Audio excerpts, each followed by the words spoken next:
Hey everyone, it's Arminder here, and in this video I'm highlighting some newly released rums from the last month or so and some newly announced rums that you should be seeing in the coming weeks. So first up we have the newest entry in Foursquare's Exceptional Cask Selection series. It's the 28th release in that series. It's Convocation. Now this rum is a blend of two different Barbados pot calm still blended rums. One was aged 14 years entirely in ex-bourbon casks, and the other was aged 14 years entirely in ex-Madeira wine casks, and those two rums are blended together and bottled at 62% ABV, and this goes for around $155, give or take. I've seen it kind of a little higher than that in some places. Now, I believe the last time that Foursquare did a similar blend, making a 14-year-old rum where it was a blend of all ex-bourbon 14-year and all ex-Madeira 14 years coming together. I think that last release was Redoubtable or Redoutable, I guess if that's how you pronounce it. I'm sure I butchered it. But yeah, that came out, I believe in 2020. It was like the 15th release, and I really enjoyed that release, and I know a lot of other people did as well. And I also enjoy Foursquare's dual release 14-year, which also has some Madeira aging. So all that to say that I really am looking forward to this particular release, and I probably will pick it up. Now moving on, a few months back, Black Tot announced that they changed both the packaging and blend of their flagship rum, the Black Tot Finest Caribbean Rum. Now I didn't cover that announcement on this channel because I knew we weren't going to be getting that new blend right away here in the US. We tend to get Black Tot releases about 6 months to a year after they're released in the rest of the world. And I figured that would give me some time to find funny ways to talk shit about this brand new bright orange label that I think looks hideous. Well, guess what? It turns out that we actually did get the new blend here in the US, but thankfully not that new label for now. See, there's currently some, though not a whole lot, of bottles that are out there on the market with the old black label that has the new blend inside. It's a temporary situation, and once we kind of get through that inventory here in the US, we will be getting the orange label with the new blend, which kind of sucks because, again, I think it's an eyesore, and I might feel differently about it once I see it in person, but at least what I've seen online, not a fan. Now, of course, the question is, what's up with this new blend? Well, it looks like this, right? That's the current breakdown of the new blend. What's the original blend? Well, it looks like that. So what's the major difference between the two? Well, basically, we went from 60% of the blend being from Guyana to just 20%. And to make up that difference, Black Tot added in some Trinidad rum, which wasn't in the original blend. Now, there might be some other tweaks, but that's the most kind of obvious thing. Now, that is a bit of a surprise to me because to me, so much of the quote-unquote Navy style flavor profile is, to me at least, so associated with rums from Guyana. So yeah, that's interesting. And I'm not sure why they changed things up. Maybe they couldn't source some of the original rums anymore. Maybe they got too expensive. I don't know. And lastly, of course, the question is, how can you tell that the bottle that you're holding is the new blend if it's the same black label? Well, the answer is Trinidad. If anywhere on the label Trinidad is mentioned, then you've got the new blend. If it just says Barbados, Jamaica, and Guyana, that's the original. All right, so moving on, in my last new releases video, I had covered about 5 or 6 new Alambique Serrano releases, and guess what? We've got a few more. Now, first up, we have the Tres Años, which is the brand's first evergreen aged expression. It's a 12 cask blend of pot and calm still Oaxacan cane juice rums aged 3 years in new French oak. Now what's also notable is the ABV and the price. All of the other Alambique releases have been released at cask strength, but this one is proofed down to 46.1% ABV. And in terms of price, the others have been between $75 to like $110, but this one is priced around $55, so this has clearly been produced to be much more accessible. Now, if you want to get more detail on this rum, then check out the video I did a few weeks back where I go into a lot of detail about the rum, share my tasting notes on it, and talk about some of the cocktails that I really enjoy making with the rum. Now, there's an even more newer Alambique Serrano release.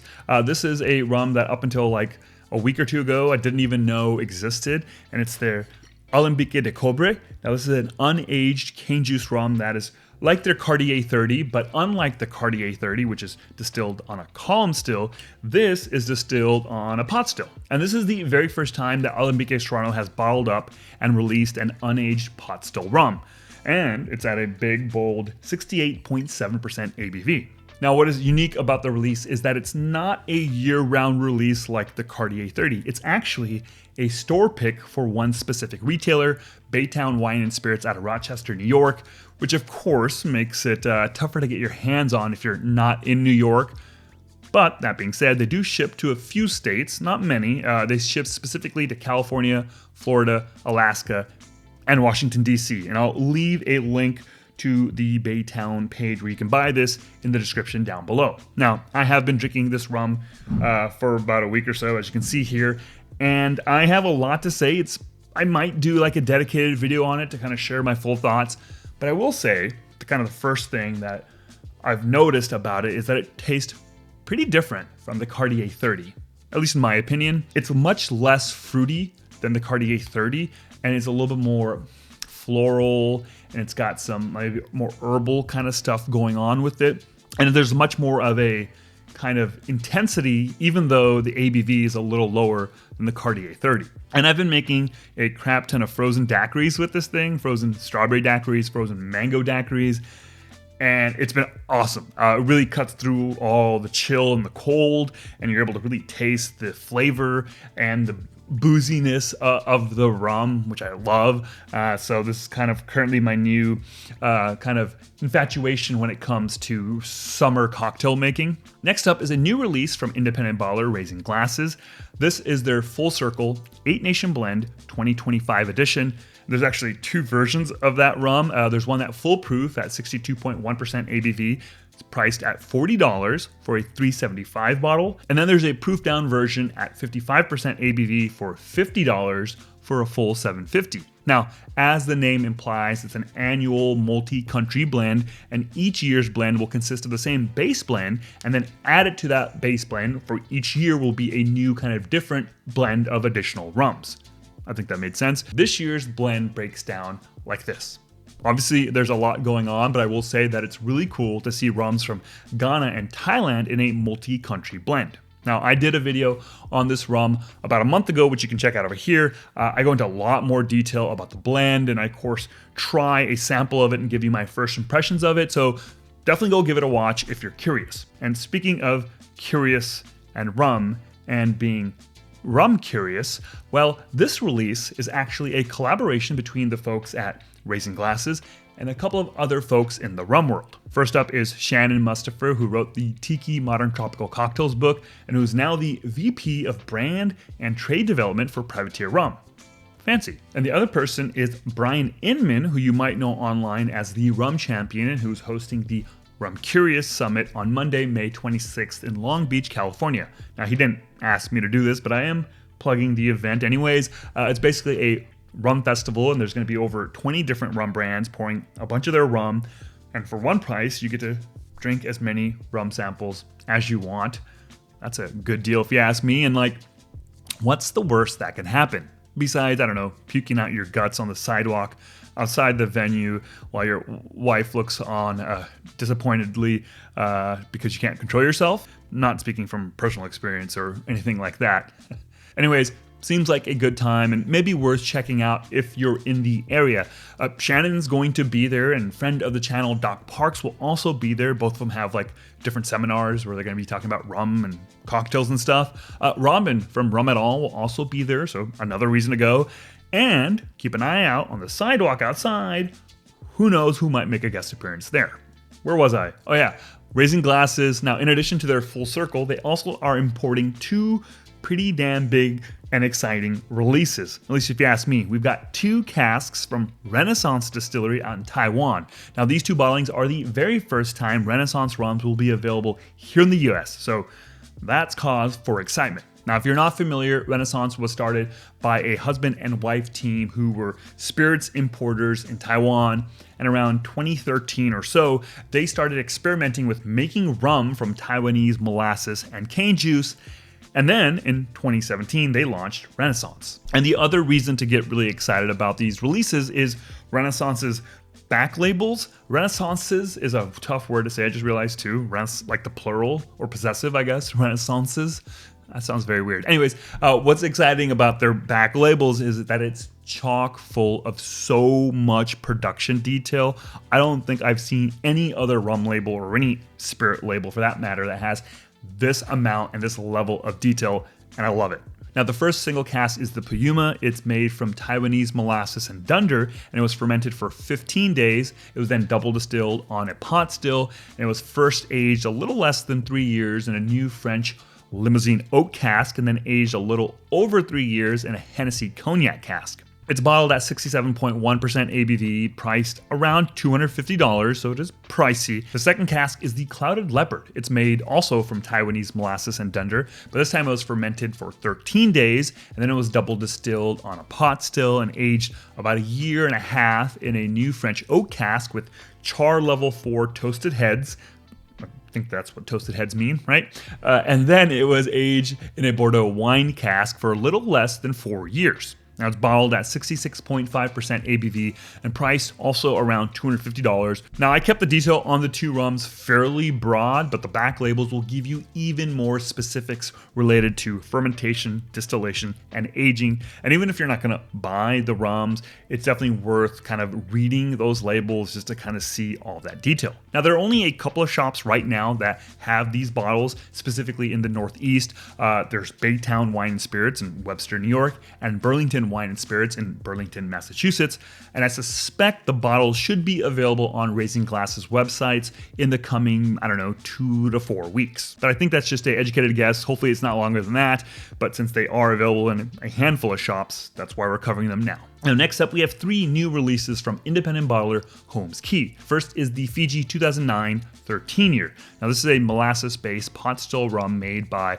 South Pacific Distilleries of Fiji, and as the name suggests, it was distilled in 2009, and it seems to be aged all 13 years in the UK in an ex-rum cask. Now, it's bottled at 58% ABV and priced at $150 for a 700 milliliter bottle. Next up is the Trinidad 2012 12-year. Now, this is a pot distilled cane juice rum from the defunct 10 Cane Distillery.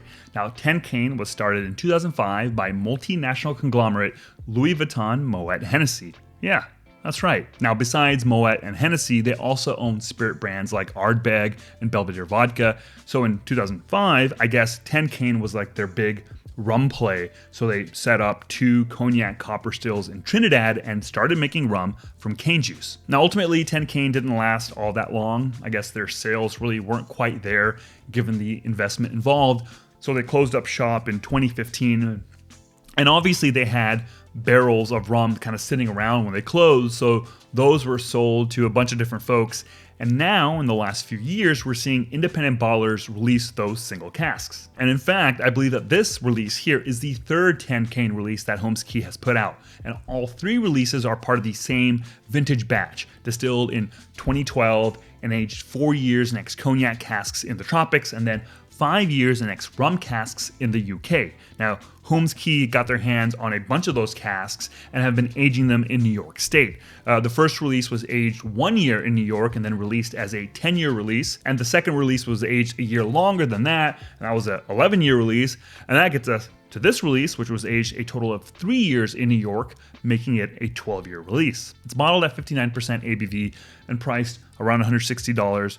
And I would love to do like a little vertical tasting of all 3 to kind of see how that extra year and extra 2 years of aging affect the final rum. And lastly, from Holmes Cay, we have the Guyana Versailles 2018. It's made at the Diamond Distillery, and it's molasses-based and distilled on the Versailles single wooden pot still. It's aged 4 years in the UK in an ex-bourbon cask, and then another year in New York, and it's bottled at 55% ABV and priced around $80. Now let's move on to the next independent bottler, and boy oh boy, can I just say real quick, let's pause. We have a lot of independent bottlers now, and look, that's a great problem to have, I know, but guys, why do you have to all release all of your releases all at the exact same time? Like, spread them out a little bit, man. So Roaming Road Spirits, we've got 8 new single cask rums from them. Now, I don't have a whole lot of information on these rums in terms of the distilleries that made them. That information isn't like like publicly available on their website or on their labels, but I will share whatever else I can share about these rums. First up is the Thailand 11 year. It's molasses base, column distilled, aged in once used ex-bourbon barrels. It's bottled at 59.5% ABV and priced at $90. Then we have the Dominican Republic 12 year. This, according to the label, is made from cane juice and it's column distilled, aged in once used ex-bourbon, bottled at 56.8% ABV and priced at $100. Then we have the Jamaica 12 year. This is pot distilled rum, aged in once used ex-bourbon, bottled at 64.1% ABV and priced at $110. Then we have the Mauritius 12 year. This, according to the label, is made from cane juice. It's column distilled, aged in ex-bourbon, and then finished in a cognac cask, bottled at 63.7% ABV and priced at $110. Then we have the El Salvador 12 year. It's column distilled and aged in ex-bourbon cask and then finished in a malt whiskey cask. It's bottled at 58.5% ABV and priced at $120. So this next one I think is pretty interesting. It's the Spain 17 year, and we don't tend to get a whole lot of rums from Spain, so that's exciting. It's column distilled, aged in ex-bourbon, and then finished in a Cotswold malt whiskey cask. It's bottled at 60.6% ABV and priced at $140. Next is the Barbados 18 year. It's a pot column still blend of rums, aged in an ex-bourbon cask, bottled at 59.8% ABV and priced at $143. Next is the Belize 18 year. It's column distilled, aged in ex-bourbon, bottled at 62.7% ABV and priced at $155. So those are the 8 new releases from Roaming Road, and I believe all of them or most of them are available right now for purchase on the Roaming Road website. And lastly, we have a new bottling from Barbancourt out of Haiti. This is their Libete. I'm going to share a little bit of a marketing blurb about the rum. Basically, it says it's an exceptional limited edition celebrating the 220th anniversary of Haiti's independence. This 8-year-old rum, resulting from the recognized know-how of the Barbancourt distillery, combines tradition and excellence in a bottle in the colors of the Haitian flag. Now, beyond that information, there isn't a whole lot of other information out there about the rum. Besides the fact that, of course, that it's bottled at 43% ABV, that's on the label, and the fact that it's priced anywhere between $160 to $200. Yeah, so obviously I perked up when I saw that the price tag was $160 to $200, and I compared that to the ABV and the age, and I think I said my words were the Now, spending $160 or more for 57% water by volume is not something that I feel is usually good value. And I feel even more so that this rum isn't a good deal because it turns out the rum inside, it's just Barbancourt 8 year. Yeah, the standard 8 year that's available on the shelf, and for around where I live, it goes for around $35. And I did confirm with someone in the know that it is in fact the 8 year. So I think one of two things is happening here, right? One, Barbancourt is trying to pull a fast one on us and thinks we're dumb enough to buy this rum at that price. Or maybe there's a chance that this is just a pricing snafu or a mix up somewhere between the importer and the distributor or something like that, I guess, you know? And I say that because in Europe, this release is priced at $50 US, right? So I can't imagine they would think, well, in the US, we're going to 3, 4, 5 times that or whatever. That seems a little ridiculous. And if this is just a pricing error, can they or will they fix it? And if so, how long until they actually do that? Because this rum has been on the market for at least a month and a half now, I think. Either way, whatever the reason, flat out, do not buy this rum at all. At least not at those prices. Just buy yourself a bottle of the Barbancourt 8 year, the regular one. And if you are really in love with this label for this particular new release, find a picture of the label and print it out and tape it on your bottle of the 8 year, and you got the same thing. Well, there you go. Those were the newest and upcoming rum releases. Now, I'd like to know, are you planning on buying any of the rums that I covered today? Let me know by leaving a message down below. And if you want to further support this channel, then check out my Patreon page where I have a bunch of exclusive content that I think you'll really enjoy. And if you sign up for one of the paid tiers, you get access to the Rum Revival Discord server where you can chat with other rum lovers all about rum. That's it for me. Thank you so much for watching. Catch y'all next time. Cheers.